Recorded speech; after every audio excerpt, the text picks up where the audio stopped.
my label to my website. Hello, Garland Nixon here with Jose Vega. He's running for Congress in New York, and I think people have just about had enough of this crap. And I think that Jose is going to have some success. Let's talk.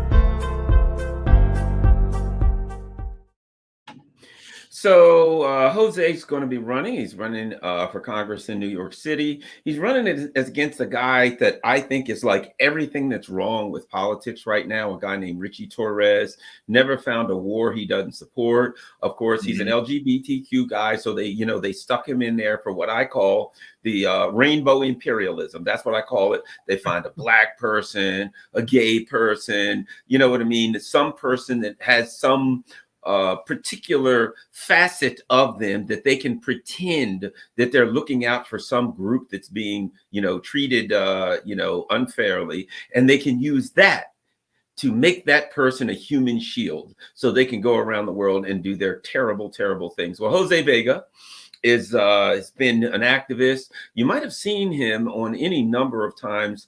A lot of viral videos where some member of Congress is, having a town hall or something. And Jose's the guy that says, you're trying to start a war. You're trying to start a nuclear war. Stop it now. So let's start here, Jose, letting people know where you are, where you're running. Let's do the housework first of the details of your what's going on with your Yeah, sure. So the South Bronx, which is my district, what they call New York 15, that's the official district line here, is the poorest congressional district in the country.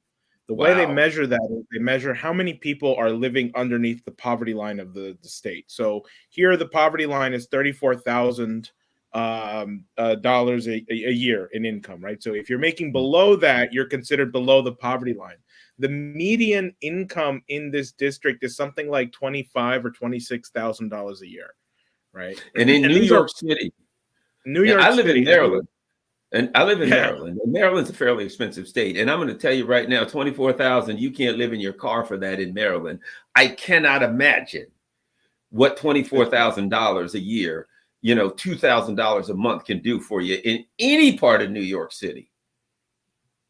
That's right. Where the median income for like a one bedroom, or the median rent, excuse me, for a one bedroom apartment is, I think, $1,800 now a month, right? Just for a single bedroom. So, it's horrible what is happening here in the South Bronx. It's been like this for the last 50, 60 years or so.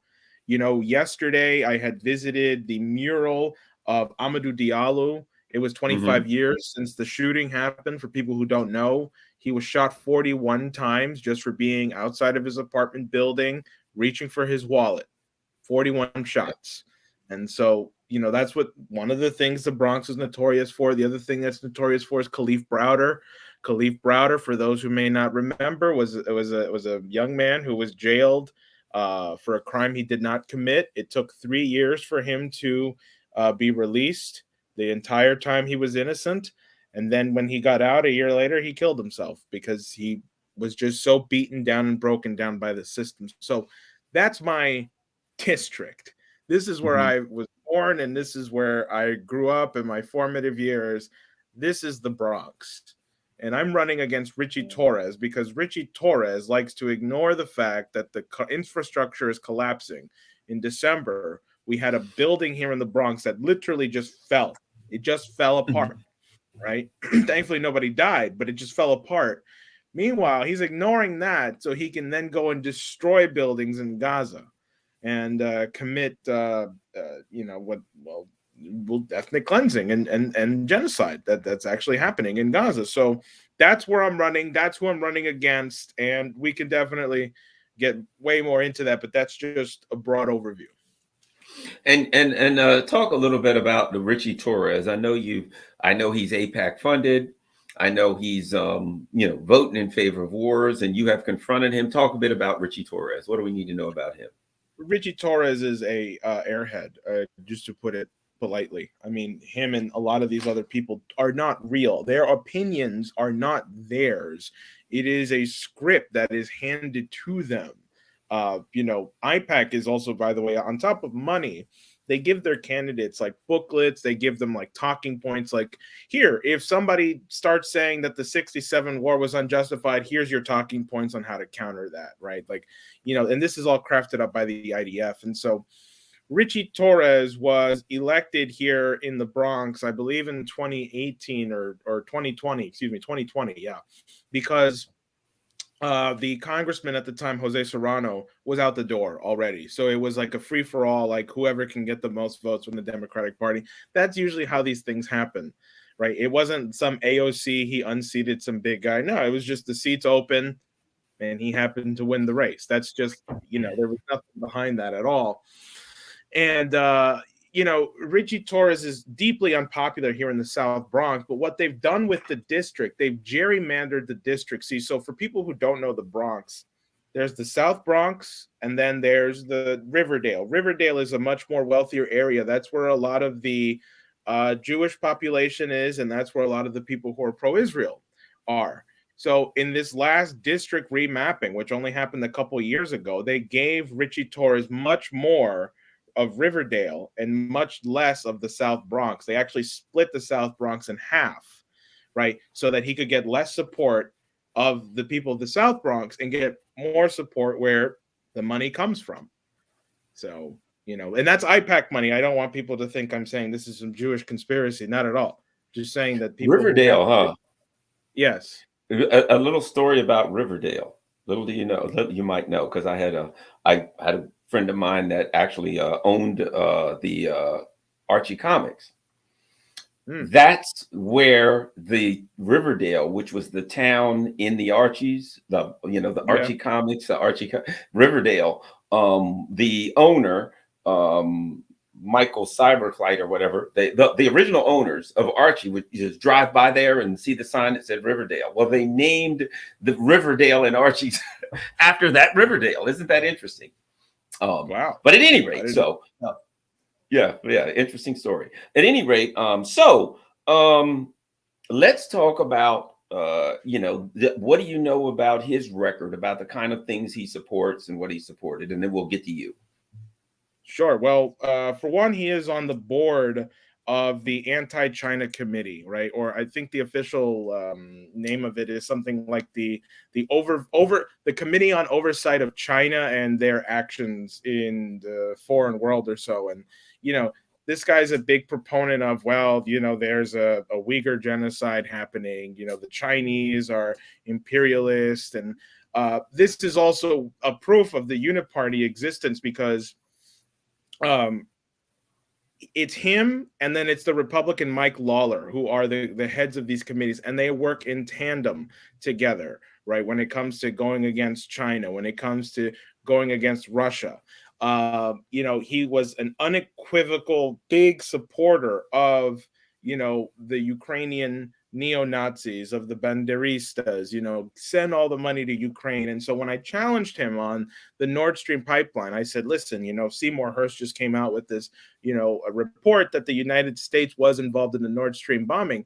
His response was, Nord Stream is a pipeline that delivers oil, and it's gas. It's not oil, it's gas. It's two different things. So he already disqualified himself. He said, and that's Germany and Russia. So we have no jurisdiction over that to investigate whatever happened there. So, and that's when we had an infamous back and forth there.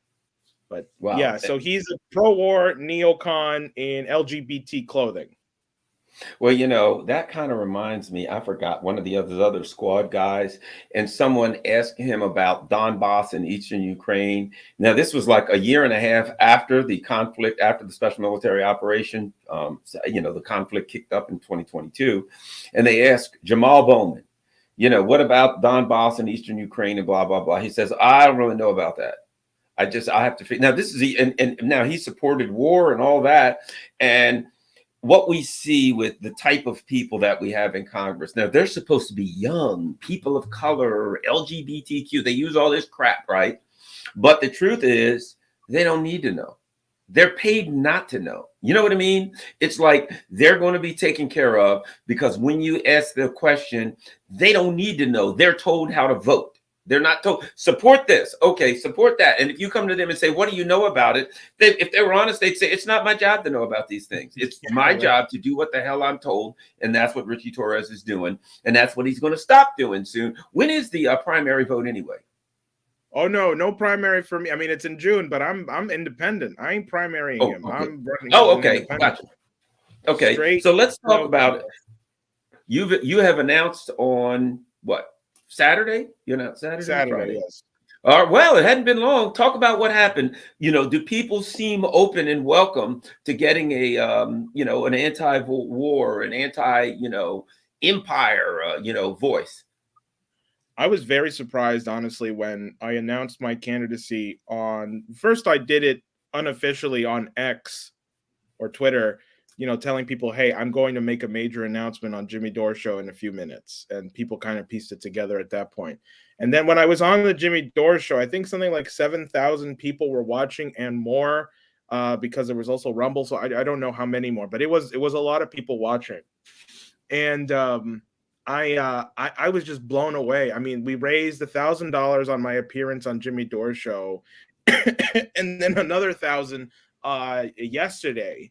And people who I didn't know knew I existed or supported me were posting my website online saying, "Hey, we need to support this guy in his run against Ritchie Torres." And what's your website? I'm gonna get me your website. I'm gonna bring it up right now. What's your website? Votevega.nyc. VOTEVEGA.NYC.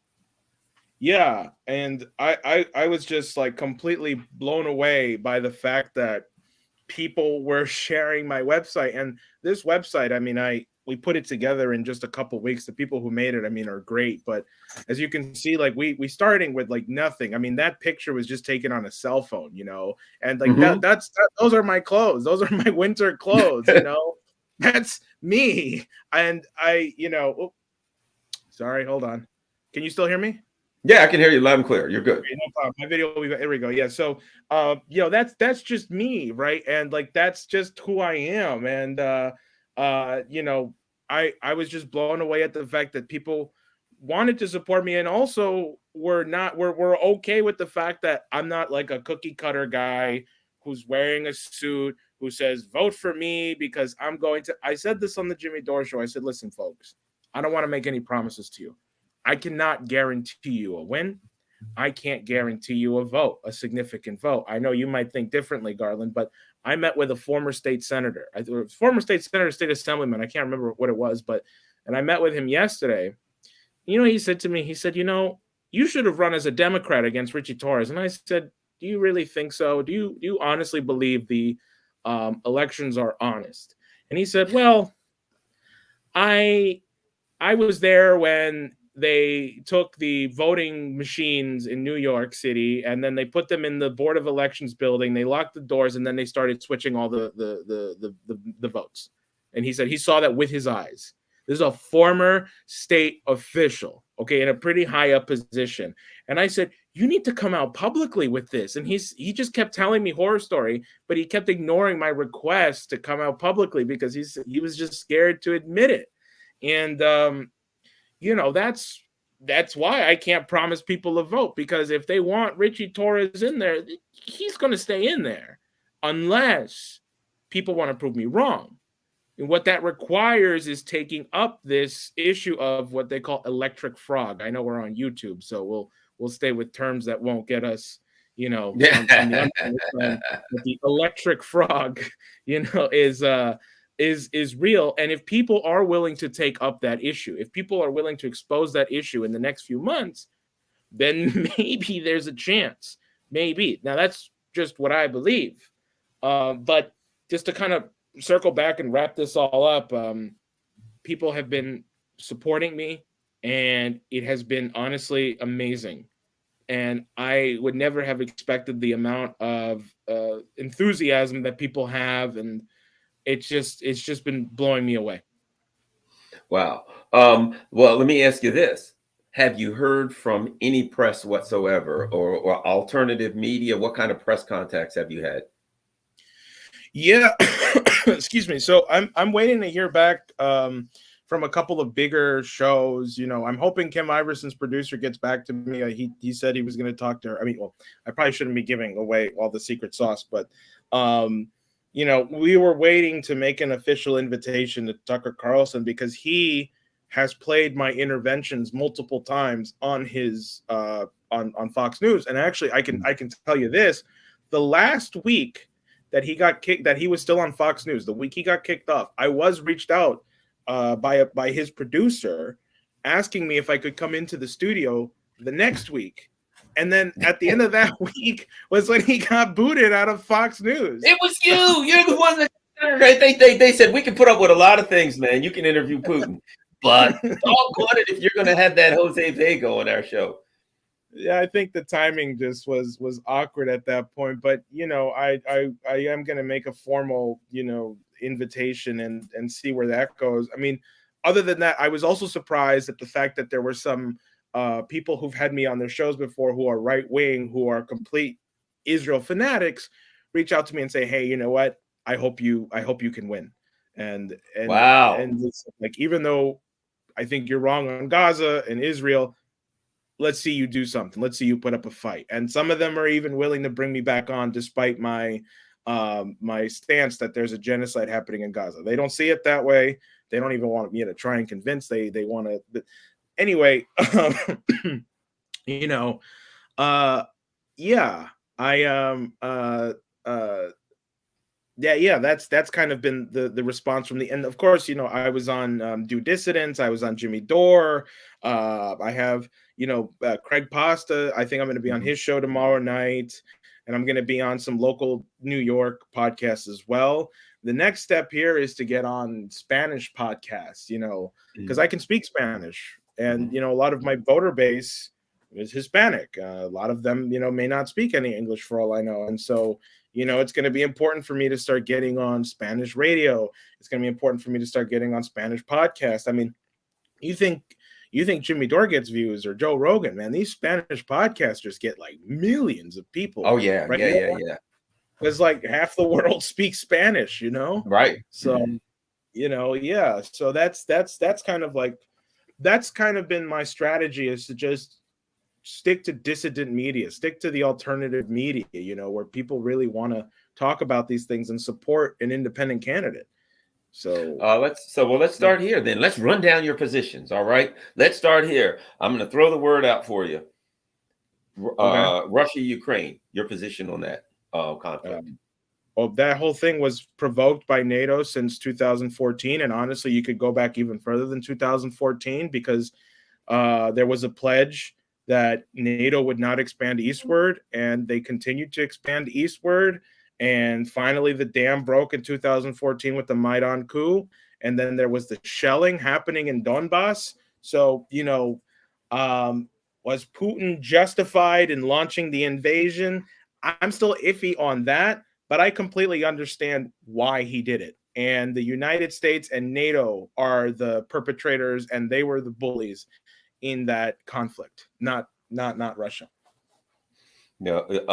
Your thoughts on the existence of extreme nationalists? They use all kinds of terms, but of the extremists, you know, the issues with the discussion of those who are of a nature to goose step and scream Sieg Heil a lot in Ukraine. Your thoughts on that?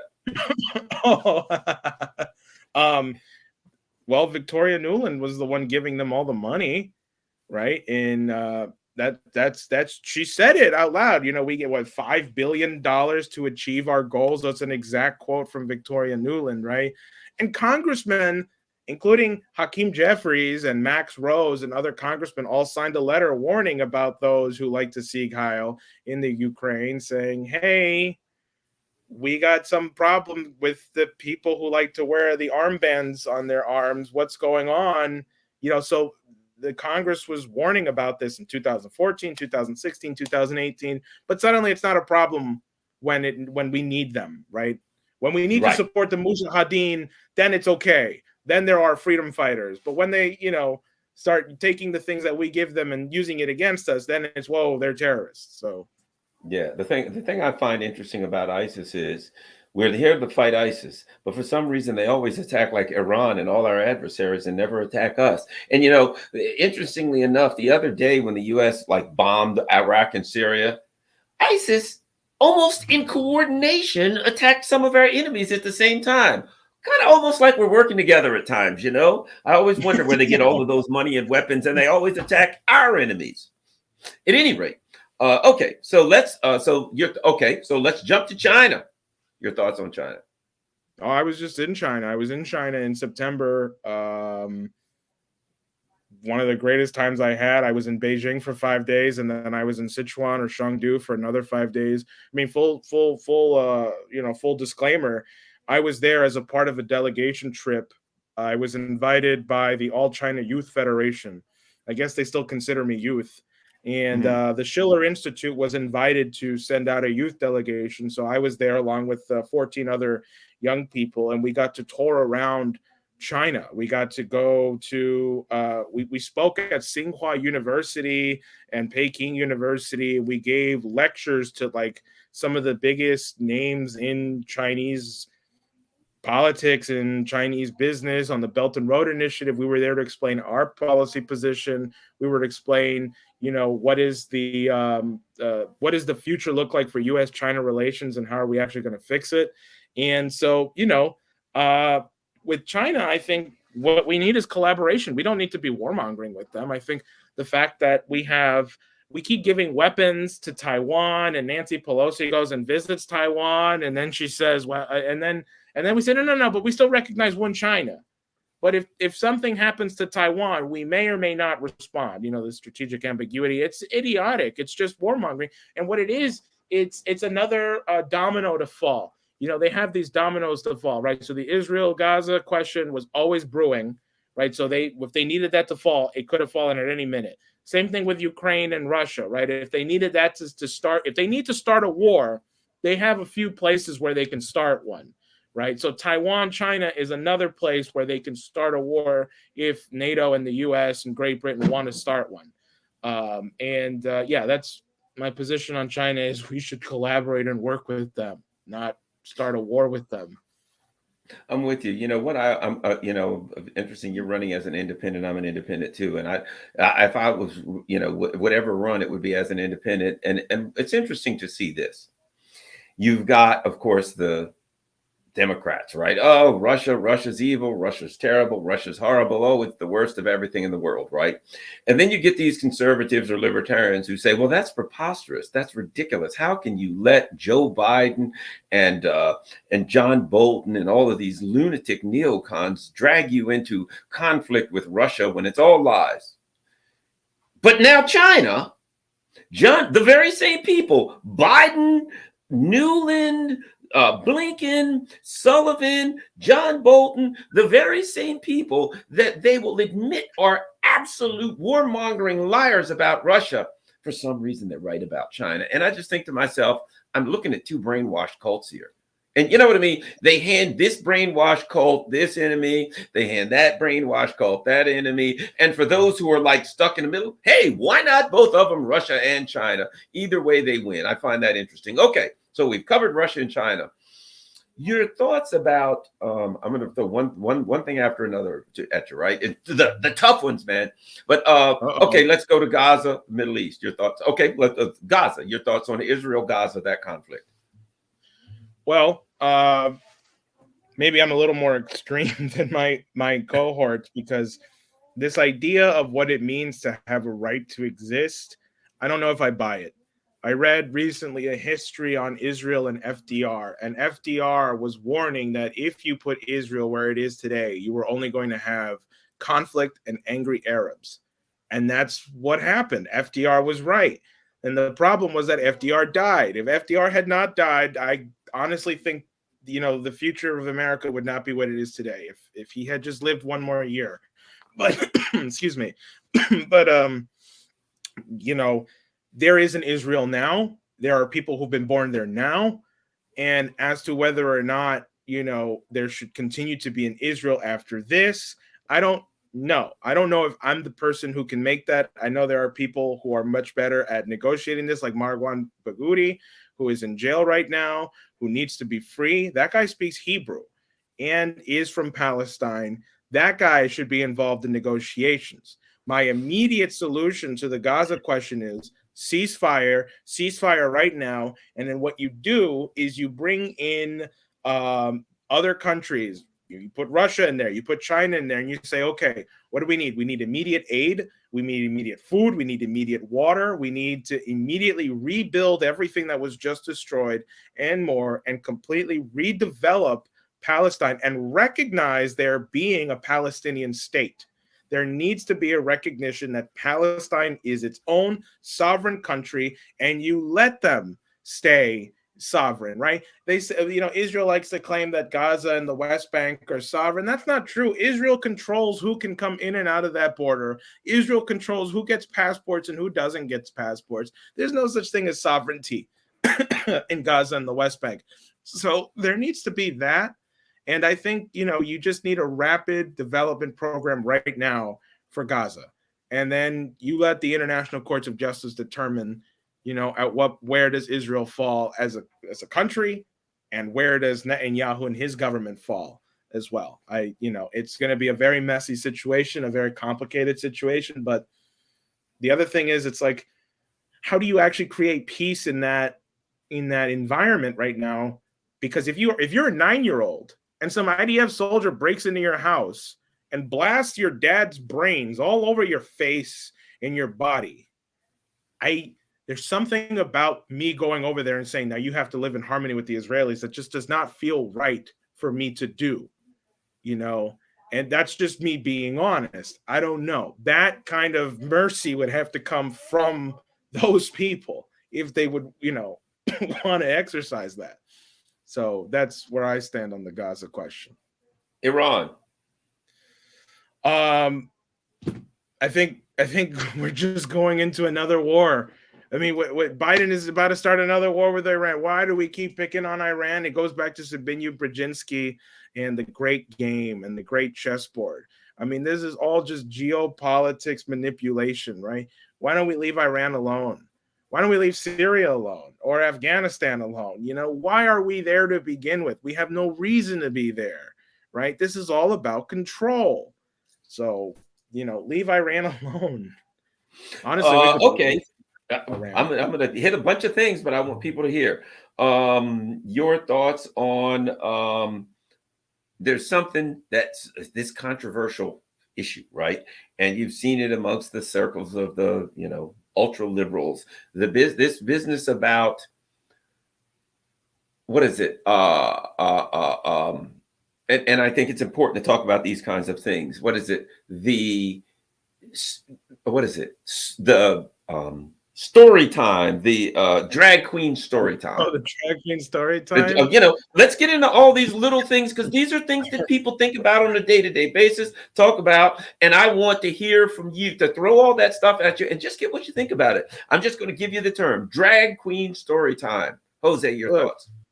Adults can do whatever they want, but you should not indoctrinate children. You should not try to normalize this idea that a man can be dressed as a woman in front of you, or a woman dressed as a man, and read stories to children. I have no problem if an adult wants to do whatever they want, fine, but what that's doing to the mind of a child, it's distorting the idea of what it actually means to be a human being. I don't believe a human being's identity is defined in the vanity. It's not defined in the superficial. It's not defined in what you look like. What makes you human is what you do in life. That is your identity, right? And so to reduce your identity to just what you wear or what is between your legs is the ultimate destruction you can do to a child's mind. Mm-hmm. Mm-hmm. Yeah, I feel like this too. And I say like this.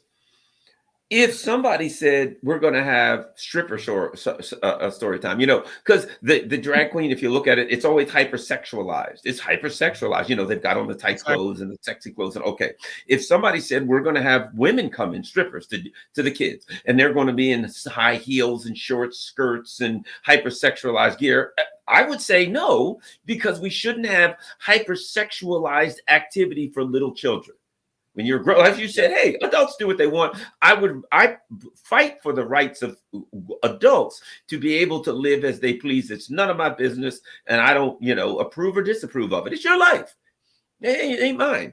But I'm with you. When it comes to hypersexualized content for children, I just think that's the wrong way to go. That's So probably a simple way of putting it. That's a simple way of putting it. Okay, let's go to COVID. And I think COVID was an area, we don't need to get into it really deeply, but your thoughts in general, on the government's response to COVID, the COVID policies, the issue of censorship, how the government handled the issue of COVID, your thoughts? Well, it completely flubbed it. It was, the problem is, because still is a problem, because you may actually have a disease that will be worse than COVID. It's always possible that you can develop something. The problem is that you don't have good public health in the country to begin with. There's this thing called the Hill-Burton standard that was established during World War II, and I think even before World War II, that for every 1,000 Americans, you need at least there to be 2 hospital beds available. And I think we're at something like 0.5 hospital beds. Now, I bring up that figure to bring up the fact that you have an obesity problem, you have a malnutrition problem, you have a disease problem. People are not healthy. People don't know how to stay healthy. And then they say, well, the United States spends more on healthcare. No, we spend most money on death care. So we can prevent you from dying. That doesn't mean we're helping you live. We're going to prescribe you a shit ton of medicine, no problem, sure, so that you never actually get cured of what you have. And you see this in the industry, whether it's in the psychological industry, right, where somebody who probably doesn't have any kind of mental illness is prescribed like 3 or 4 drugs, right, versus, you know what I'm saying, right? So I know exactly what you mean. So when it comes to COVID, right, there was definitely, I think, for one, in the beginning, I understood the justification. Okay, fine. Because I fell into the hysteria in the beginning too. Like, hey, listen, we should wash our hands. We really don't know what this is, right? Maybe the best thing is for us to lock down. As it became revealed, okay, well, maybe COVID itself isn't so severe to the population. If you're, young and healthy, then maybe it's not so severe to you. I fall in line with, I forget the name of this doctor who said, look, the vaccine definitely could be useful to people who are elderly, people who are at risk, right? That makes sense, because I know people who died from COVID who were, who were old, or who had, were immunocompromised, right? Where a vaccine, if it had come out, probably would have helped them and it would have made sense, right? But to put out an experimental vaccine that may or may not have worked, because I remember I got the vaccine, and then that Spider-Man movie came out, Spider-Man No Way Home. And I went to go watch that movie, and I still got sick, and I had gotten the second shot, I think like a week before I went to go see that movie. And then all of us still got sick anyway. And then you had the idiot Rachel Maddow go on to things saying, well, if you get vaccinated, you stop the transmission, you kill the disease. And it just wasn't true. So I think what COVID did was it destroyed trust that the population could ever trust the government again when it comes to public health matters, when it comes to any kind of public health. And I would like to restore that trust. I mean, I don't know exactly what it would take, because I do fear for the day where, what if you do get a disease that has like a 10% mortality rate, and it is, messed up, and people probably should wear masks, and people probably should lock down. Everyone's gonna be like, no, fuck you. This is just another COVID, right? And just so everybody knows, since we are on YouTube, and of course, so since we are on YouTube, I have to tell you that the vaccine is both safe and effective, and you should, actually, Jose, in my bedroom, I have an IV drip, because a booster's not good enough. So every night I just slap that IV drip into my arm, crank it up. It's kind of like a water hose. And just pump it. I'm trying to actually, it's so safe and effective. I want to replace all of my blood with the Pfizer juice. So don't forget, it's safe and effective. If you haven't had your Booster today, you got to get out there and get it because it's safe and effective. It helps prevent stuff. And oh man, I'm telling you, there's nothing like it. So hook up your IV drip and make sure you get all you could possibly hold. Now let's continue because YouTube knows we're standing up for safe and effective stuff. Yeah, right. Make sure again, a perfect example of what you're talking about. I'm on YouTube. So you got to say, get your third, fourth booster this week to make sure that someone's safe. on their sixth. Someone posted that they were on the sixth, like there you go. Right. Well, I'm telling you, they're not getting it done yet. If you're still in single digits, you got to get moving there. All right. Yeah, right. Okay. So let's keep going with the tough ones, man. Immigration. What do you have to say? What's happening at the Texas border? The whole 9 yards. This one's definitely a big one. So first, I think what's required is a recognition of why you have such a big influx of immigrants coming in. The United States, Great Britain have had this policy since the early 70s or even late 60s of cooing countries, of getting rid of leaders they don't like, of destabilizing countries, making their currencies go, to crap. One of the best examples of this is related to Henry Kissinger's National Security Memorandum 200. And in this memorandum, Henry Kissinger lays out, listen, global population is going to get out of control. What are we going to do to fix it? That's basically what the document lays out. Thomas Ferguson, a State Department official for the Population Affairs Department, which is still a department that exists today. So if you Google United States Population Affairs, you know what they promote? Birth control, contraceptives, where to get your tubes tied, where to get sterilized. That's what they promote. Where to get probably where to get your safe and effective booster. I would imagine they're probably pushing that a little bit too. Right. So like that if you Google Population Affairs, U.S. State Department, you will find what I'm talking about. So anyway, in 1979, I think, Thomas Ferguson was quoted as saying, if countries aren't going to play ball when it comes to our methods of depopulation, such as sterilization, birth control, then they are going to get what El Salvador is going through right now. And what he was referring to was the Salvadorian Civil War at the time. The Salvadorian Civil War, for people who may not know, was one of the bloodiest conflicts in Central America. My father was drafted to that war at the age of 15 years old. I have his certificate of when he was allowed to finally leave the country, and he's 16 years old. And, it was a population war is what Thomas Ferguson was saying, because it was Salvadorians fighting Salvadorians, and it was started by the United States and Britain. That's what it was started by. So this is the policy that continues to this day. I mean, in Puerto Rico, what did they do in Puerto Rico? The United States went to Puerto Rico and sterilized 1/3 of Puerto Rican women. I'm not kidding you. There's a great documentary on this called La Operación, the operation. And the documentary shows like State Department officials walking around to women's houses of people who've had more than 2 kids and say, what are you doing? Why are you having more than 2 kids? You know what? Come and get this operation. It's reversible, totally reversible. You can have all the sex you want and you'll have no babies. And what they did was they were cutting out parts of people's wombs and replacing it with like black thread or something. And it was not reversible. They lied to these women about it being reversible, right? Okay, so and I would add this: there's a book that I haven't had a chance to listen to, but I downloaded on Audible that I hear is awesome by Nelson Dennis, Denis, and it's called "War Against All Puerto Ricans." And I hear that is really, really good. Most people have no idea the horrible, ways and the things, the way that Puerto Rico's been treated, disrespected. Last time I was in Puerto Rico, I talked to a person there who was of a political nature, and they said, we understand that here we're not going to be pushed down quite as low as the people in South America, but we won't be allowed to get up economically as high as America, that America's got to keep us a step lower because we're Puerto Ricans and we're not considered as good as America. This is the Puerto Rican people. They're telling me they're second class to Americans, if they understand that. Mm-hmm. And that's American foreign policy there. Or excuse me, it ain't so foreign, is it?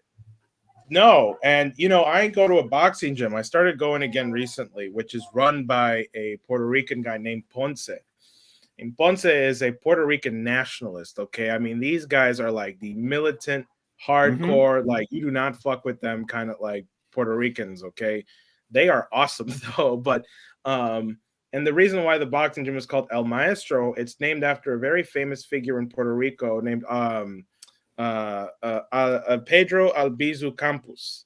And this guy, I don't agree with some of his methods, but he is a figure known today in Puerto Rico as people that they look up to as somebody who was fighting for Puerto Rican independence. And but anyway, that's Puerto Rico. But to my larger point, right? So a lot of the Salvadorian diaspora after the Civil War got spread out around the world. You hear in New York, Long Island, Yep. Elizabeth, New Jersey, there are big Salvadorian populations as a result of the fact that you had large groups of people leaving El Salvador because of the war that was started by the U.S. And so you have this situation in many other countries, not just in Central and South America, because what we're seeing at the border is you have people from African countries coming into Mexico, people from Haiti coming into Mexico because they know they can go in that way. And you have people from even some Asian countries coming in. I mean, this was described by a few people. They were like, wait, why are all these Africans here? These guys don't speak Spanish. So I think a recognition of that. Secondly, you probably need to make like an emergency like housing or shelter or some kind of facility that's humane down at the border where you can put the immigrants that are coming in so we can figure out who the hell is coming in, right? Because you don't know who's coming in. That's a big problem, right? So you might have people who are on the run from the law trying to get in to our country, and then they're up to no good. I mean, you just saw this thing where these illegal immigrants were caught beating up some New York City police, Hmm. and then they were let to go scot-free. I mean, okay, there's a limit, and they should be deported. That's no, you just don't do that. At the same time, there's the aspect I think a lot of people are forgetting is that a lot of these people are human beings. They are told, hey, America is the land of opportunity. My country has been fucked up. I could just stay here and suffer, or I could take my chances in the United States. That is the reality for a lot of people, too. People who just want to come here for a better life, who still, it's funny because it's the non Americans who believe in the American dream. Yeah, the It's the Americans, American, we learned the hard way that it's bull crap. right? So, and, it's like, hey, somebody's got to believe in it, right? Um, So, I think the immediate thing is figure out who the hell is coming in and then recognize, like, okay, well, we're the reason why a lot of people are coming in because we've destabilized a lot of countries around the world. I think El Salvador is a good example of people who are actually going back to their country. I'm Salvadorian, right? And Bukele just won his reelection. That's my president. I don't recognize Joe Biden. I don't know if I can legally say that as a candidate or not, but like if Bukele could become president of the United States, I would vote for him in a heartbeat because he took El Salvador, which had the highest murder capital in all of Mhm. Central America, and now it's the safest place in Central America. And Bukele has this great speech where he says, we were never truly independent, until now, when people can finally walk the streets without having to be harassed by MS-13 gang members. Now we are truly independent and we have our own say and what we want. That right there is, uh, Restoring Sovereignty and Human Rights in Nicaragua Act of 2024. What is, I don't know what this is. Well, What let is me this? tell you about that. The reason I put that up is because we're getting ready to have a whole hell of a lot of Nicaraguans. You and I talk about it is the destabilization of the Central American and Latin American countries, Caribbean countries, the destabilization in the same way that they've got all of these immigrants in Europe from the Middle East and Africa because they destabilized these countries, right? Okay. So you've got a couple of representatives. Salazar, I think, is one of them. What's his name? The guy from the short guy from Miami that Trump hates. He called him short. But anyway, Rubio? yeah, Rubio. Okay. Rubio. The Restoring Sovereignty and Human Rights in Nicaragua Act. Well, let's start here on that. Number one, a country from outside of your country is going to restore sovereignty. You know, there's a contradiction right there. The United States is going to restore sovereignty in Nicaragua. What sense does that make? And human rights, as we're committing a genocide, that anybody's going to believe the United States is committing genocide. So basically what it does is Nicaragua's, you know, plugging along, doing pretty well now. Nobody's leaving for the most part. And you notice not a lot of Nicaraguans, they're kind of happy. What this will do, it will, one of their top exports is beef to the United States. It'll cut it out. It'll cut out their top exports coming to the United States, impoverish and destabilize Nicaragua. And where the hell do you think the Nicaraguans are going to start showing up? You know what I mean? Right. You're going to destabilize a country with millions of Nicaraguans who are doing, the country is picking up. They're building hospitals, they're building roads, waking up. They don't have a lot of crime. Nicaragua's doing pretty good. These lunatics are going to sanction the hell out of Nicaragua because they don't like the guy who's in charge. And once it gets impoverished, and then they're going to say, you know, it's kind of strange, but we've got 1 million Nicaraguans at the border. How'd that happen? It's like what we're talking about. If you leave Nicaragua alone, it's fine. I will guarantee you, if this bill passes within 1 to 2 years, that border is going to be loaded with Nicaraguans. Because what are people going to do when their economy crashes, etc.? Oh, by the way, the Biden administration is about to reinstitute sanctions on Venezuela. Oh, you know really? Great! Wow. Venezuela, and the reason is, listen to this. One of the people that wants to run for president in Venezuela, she worked with Juan Guaido. She was a person who tried to convince the United States to attack Venezuela. She was the one who promoted sanctions on Venezuela. She was the one who helped the United States steal Venezuela's major company, which was the Citgo oil company, right? And so the Venezuelan Supreme Court said, you can't run, basically because you have made an attempt to overthrow the government of this country through violent means. You can't run. The United States then said, you got to let her run. They said, no, our Supreme Court said no for obvious reasons. You wouldn't let her run in your country. So no, right? So the U.S. said, well, if you don't let her run, then we're going to reinstitute the sanctions against you. Wow. Let me tell you something. Do you think any Venezuelans are going to start showing up at the border? So these same people who are like, we've got to stop immigration. We got Marco Rubio, immigration. They're going to reinstitute sanctions against Venezuela, a country of 30 million people, 30 million. And they're going to have all these draconian sanctions against Nicaragua. They got about 6 million. That's 36 million people. Let's just say that 10% of them show up at the border. You know what I'm saying? So it's what you were talking about. You can't talk about immigration, you know what I mean, without talking about, you know, what caused it. And you got to stop doing what's caused it. If a guy says, you know, I drink a lot. I've lost my family. I've lost my job. I've had 5 DWI, you know what I mean? And all these problems. I wish these bad things wouldn't happen to me. You got to talk about the alcohol. You know, you've got to talk about the addiction that you have if you want to stop that. You can't stop them without addressing the addiction. The U.S. has an addiction to war, an addiction to overthrowing other countries and destabilizing other countries. And now the results of that addiction are showing up at our border. And what I just showed you, for all the talk that they talk about the border, they're asking for another couple million people at the border. No question about that.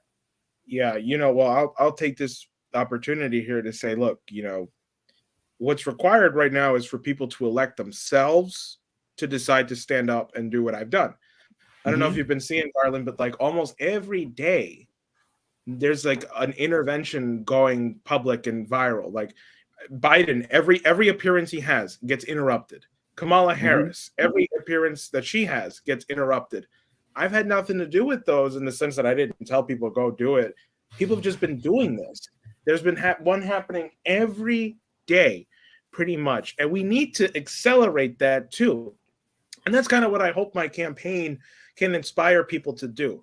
you know, I don't like the idea of prostituting myself, you know, saying like, oh, you should vote for me because I'm sexier than Ritchie Torres. People should vote for me because I'm fucking sane and I'm a human being compared to Ritchie Torres, who is just a robot. And that's the only pitch I'll ever make for myself like that. No, I think, and should I win, on the off chance that I win, we are just going to burn the duopoly to the ground. I'm going to figure out a way to replace everyone else. All 434 people have got to go. Other, you know, because I'd be the one for the 35. And that's really ultimately what needs to happen. Now, does that mean I actually need to win for that to happen? No, not at all. I think it requires people to stand up right now and say, you know what, I'm not dealing with this anymore. I think American people have a dignity that is being stolen from them right now.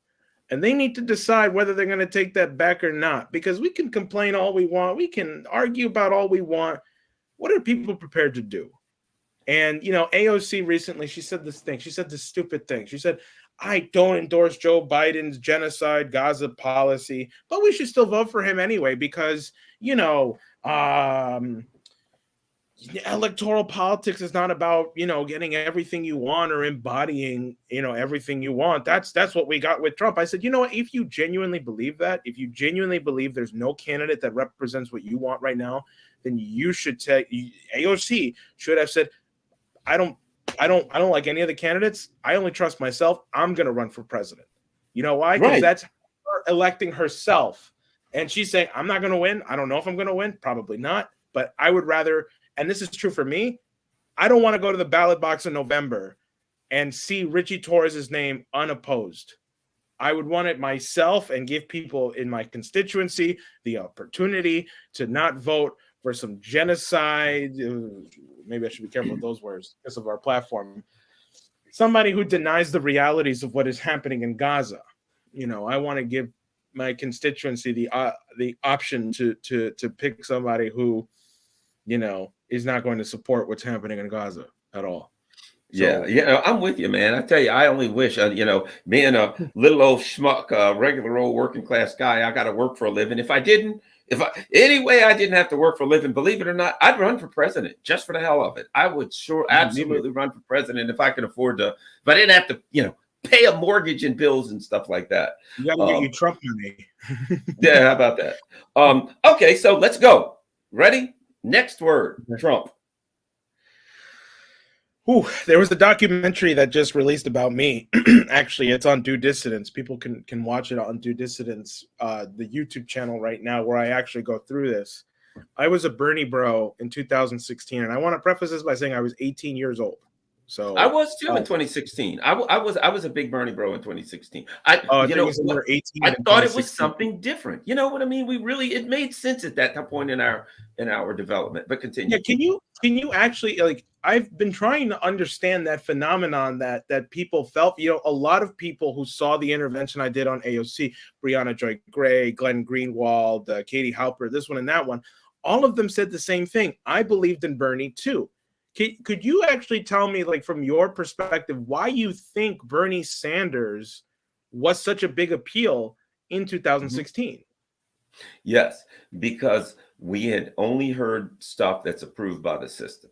That's all we would hear. You know, we would get a couple of illusions and you know, what appeared to be various options, but in reality, it wasn't. They wasn't. The best we would get was Obama came along and buffaloed us with words like hope and change, and we thought, we never stopped to ask him what the change was going to be, or what we were hoping for, or what he was going to actually do. So he used these wonderful spirited words, undefined, and everybody thought, well, that's great. Oh boy, I want change. I want something different. We didn't get it.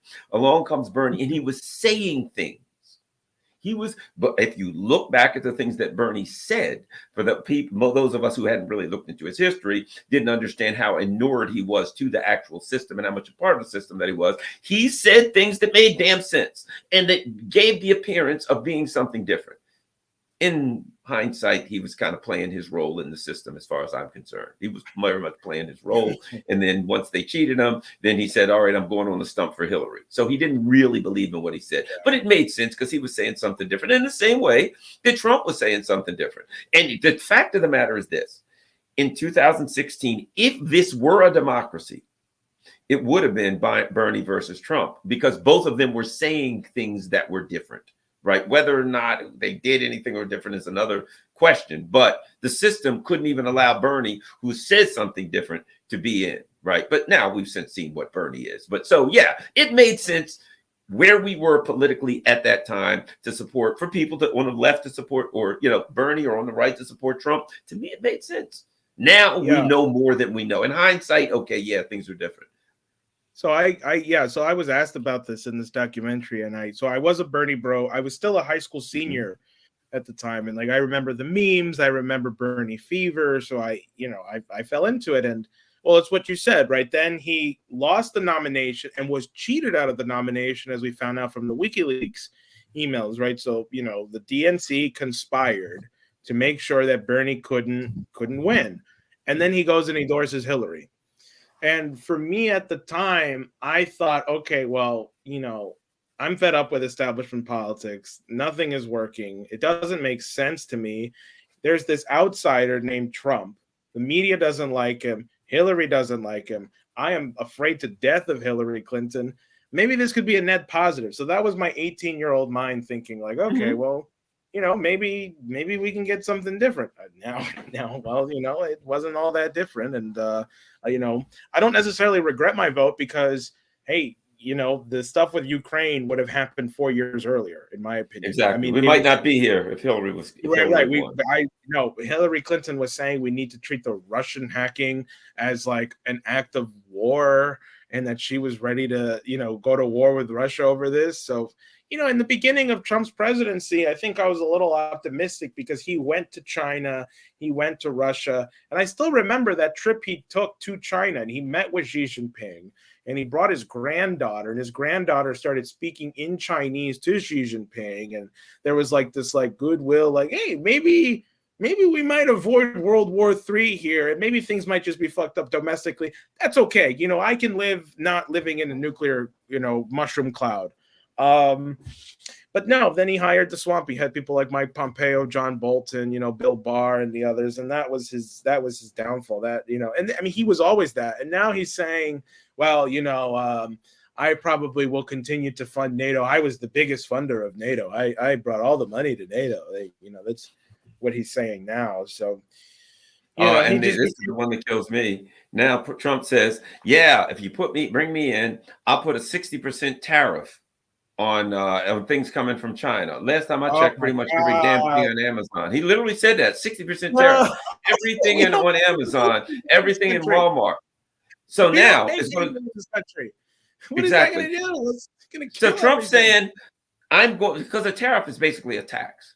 So he's and like everything that we buy every day is from China. You got a freaking grill, it's stamped made in China on it, right? So what Trump is saying, bring me in and I will jack the price of everything up 60% just to piss China off some kind of way. Gee, thanks. You're really getting China, making me pay 60% more for it. So again, we get the same bull crap. Yeah, no, yeah, exactly. No. So now I'm like, you know, forget the Democrats, forget the Republicans. I don't have any presidential candidate I like right now. None of them are qualified, in my opinion. And like you said, Garland, if I was 35, I would vote for myself. If Diane Sayre was running for president, I would vote for her. So that's my opinion on Trump. Where are we? There we go. There we go. Let me show you right here. You're going to love this. And he's been talking about it a lot. Oops.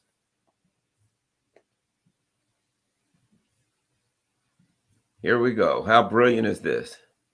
Boom. Trump floats more than 60% tariffs on Chinese imports. Trump confirmed that he would impose tariffs of 60% or higher on Chinese goods were he to win a second term in office. That means a 60% tax increase, because the tariff is a tax on us. China doesn't pay it. When it hits our shores, we pay it. They don't pay it. They don't get anything from it. Now, where does that 60% tariff goes? Straight to the federal government. It is a tax. So now, if I want something off of Amazon, 60% more, bro. If I want to buy whatever, hey, I think I'll get a new computer screen. 60% more. Oh, that's a nice little gadget there. Well, how about we'll add 60% more now? How wonderful is that? So again, I don't think the people in our government will be angry if Trump's giving them 60% more on everything frickin' comes from China, so they can use that to buy more warships with. Let me ask you about this. Speaking of which, Pentagon budget. Talk to me. We spend almost $1 trillion in defense. $27 million is the cost of a single drone. What the fuck could the Bronx do with $27 million extra dollars? Right? I mean, one of the more famous interventions I've done is on Jamal Bowman. This was about a few weeks before I confronted AOC. And he was over there saying, we got to advance the black cause. We got to advance the black agenda. And so I stood up and I said, you say you want to advance the black cause, but you are funding the same, you know, those people, right? The ones who like the guys. Guys. You are funding the Azov people, right, who have the black sun symbol, the same symbol that the Buffalo shooter used that killed all those people in that supermarket, right? So, and you remember the Buffalo shooting, right, that happened here in New York, right? So there's this guy who's shooting people, who's a Sieg Heil guy, and then we're saying we're gonna denounce that, but we're gonna give those same kind of people tons of money over there. And so in that intervention, as I'm being dragged out, I say, where's the $50 billion for the Bronx, right? Because at that time, that's how much money was sent to Ukraine, $50 billion. And so I was like, well, where's that for the Bronx? You know, and what could the Bronx do with $50 billion? How many schools, hospitals, how many different infrastructure programs could we have? Could we have high-speed rail in the country with $50 billion? Could we at least get, you know, the Northeast corridor up and down with $50 billion? You know, what could we do with the Pentagon budget? You know, that, you know, they tell me, well, you know, you can't just throw money at these national. Really? We spend dollars in banks. What does that do for the economy? Nothing. That's absolutely nothing. This is just play money. This is monopoly money. It doesn't mean anything. So, you know, Pentagon budget should be drastically reduced down, and you should probably dismantle the NSA, the CIA. You could make an argument for the FBI because, yeah, of course. Well, I know, but, or maybe you can retool the intelligence agencies. I don't know, but good luck with that. Yeah, I understand what you're saying. The intelligence agencies are not working on behalf of the people of the United States. They are not adhering to democratic principles. They are not adhering to the Constitution. Let me ask you this, okay? Your thoughts on all the charges on Trump. I want to know what you think. They've charged Trump 96 charges. It's all 9 yards. What do you think on that? It's all trumped up. I hate to say it like that, but, you know, I mean, they are going after him. It is unjust what they are doing to him. You know, these things are not incongruent in my mind that he would be a terrible president. And also he is being unjustly persecuted. You know, they are afraid of him because he doesn't go along 100% with what the establishment wants, you know, and all of these attempts to try and get him off the ballot, the so-called country with democracy, you know, is trying to silence their political opponent. What is this? You know, this is what people term banana republics, right? Yeah, well, you live in one. You live in something far worse than Germany in the 1930s, okay? That is what we live in. And if anybody has any kind of illusions that you are not in that, this is a wake-up call. You are living under fascism right now. You are living in an authoritarian government right now. And just because you have the ability to go watch porn on your computer does not mean you are free. Okay, that does not mean you are free. Okay, you are right now under oppressive control, and you have to break out of it. This is me making a plea: get out of the matrix. Take the red pill. You know, get out. All right. Well, thanks a lot. We've been a little bit over an hour, but let me ask you this, people. Let me see. Let me make sure everybody sees where they can votevega.nyc. That's for your it. donations. VoteVega.nyc. That's Jose Vega. He's running for Congress. Uh, My opponent has a treasure chest of like $7 million, I think, over his last mhm. two campaigns. Yeah, so that's, the website will be revamped so that it includes more of It's a my great website, policies. man. It's great. Oh, You got a those are cat and me, everything. Come Ozymandias, and on, I, yeah, dude. That's an awesome cat. What's the cat's name? Ozymandias. Oh man.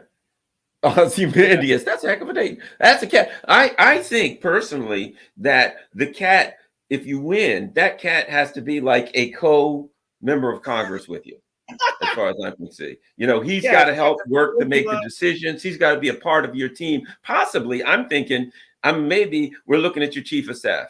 chief of staff. Yeah, maybe. I mean, if Caligula could do it, and if There we Caligula go. can make a senator, I can make this man a congressman. So, There we go.